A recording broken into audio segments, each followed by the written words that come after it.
I don't know what the book's about. No, the narrative doesn't drive it necessarily. I wouldn't say the story or the plot is strong. Well, story. Yeah, stories. I mean, no strong word. Yeah. It's a saucy pamphlet rather than a novel. It's not very long. It's about 60 pages long.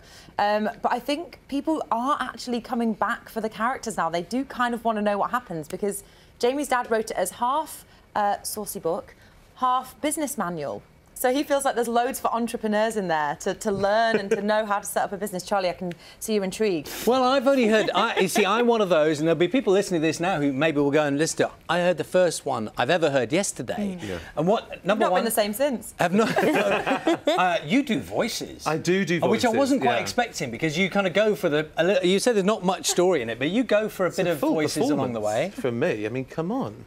Do you have a wide repertoire of voices? I do now. The more that my dad builds more characters into it, I'm like, oh, more voices. And I'm just dreading the day when all these characters are in the same scene together and I have to do all of these voices on top of one another, which will be worrying. One of the obvious questions is, what does your dad think?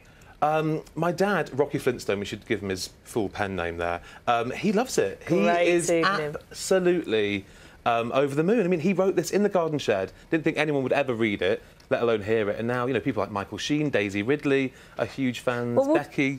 We'll talk about your famous friends you've roped into this. What does your mum think of it?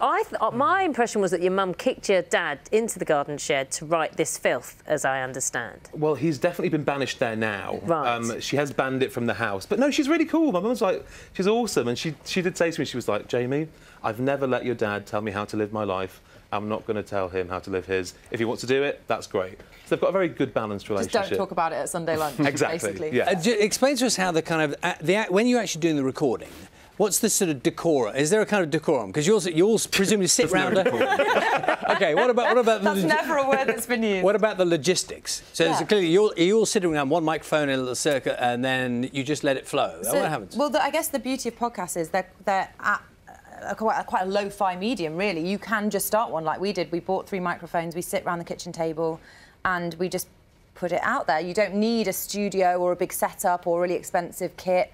And then, yeah, it's kind of grown and grown, and I think because it's quite an intimate medium as well, it doesn't need to be the slick production that perhaps a TV show would be, or even a radio show. It's a different format altogether. So, yeah, no decorum. I would. No decorum. Just lots of tea and wine. Because you're doing the live. What were you going to ask them? Exactly the same thing. How has it evolved into the live? Yeah, the live show. What you were going to say? I mean, that was never a plan of ours. We got approached about doing a live format of the show a while ago, so we started to adapt it. And we just wanted it to be more visual, I guess. We didn't want it to just be the 3 of us on stage reading the book. So we get people up on stage to recreate scenes from the book. Can we just say your dad wrote a porno and you're putting this on stage? How do you make it visual? You'll have to come and see. Do you really want us to say? It's very clean, don't worry. It's very clean. Alice does a whole presentation about stuff. About anatomy? Anatomy, yeah. Because Jamie's dad does struggle with the location of certain things. So I just do a kind of TED Talk style educational seminar, which I think everybody should see. Everyone learns a lot in this in this show, for sure.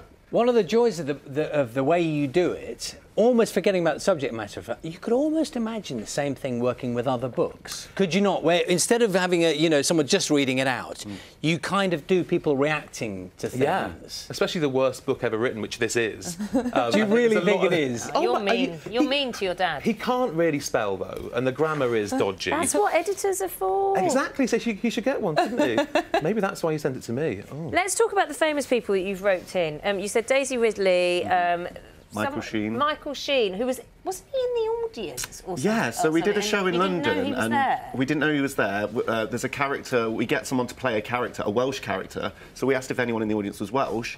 This hand goes up, so we pick him because we can't really see, and then it's Michael Sheen and he plays a character for the show. And it was insane. You know what I think is nice about it? When you're listening to it, as I said, listen to it for the first time yesterday, you kind of think you want to be there. You know, when you do, I kind of thinking, not that I'm suggesting I'd be funny, but I'm just thinking it'd be quite nice to be in the group. It's one of those. Would you like to be on the show, no, but it's got a nice dynamic. You know, you kind of think, oh, it'd be nice to be there, just chatting. Well, that was kind of by design because I think we all listen to a lot of podcasts, listen to a lot of radio shows, watched a lot of TV in our spare time. That's all we did, and I think we wanted it to feel like you weren't eavesdropping on a joke; you were part of it. So we wanted people to feel like the fourth friend round the table, rather than like, oh, I'm kind of looking through the window, watching you have fun. It's a real community, and there's people all over over the world that listen to it. Like Rebecca Adlington. Like Rebecca Adlington. I was just saying, she's a big been fan. such an amazing support, yeah. And that's the thing about the show is that it is tonally very warm. We are ribbing my dad, of course we are, but it's done with love. It is done with affection. Yeah. Have you ever invited your dad on the podcast? Not yet. He likes to keep a bit of a low profile. He is an enigma. He's like the Banksy of erotica. So he likes to kind of keep himself a bit under the radar. Do you know what? The Banksy of erotica.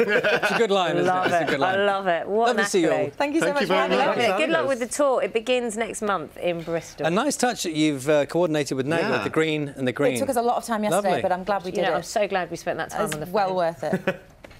8:50.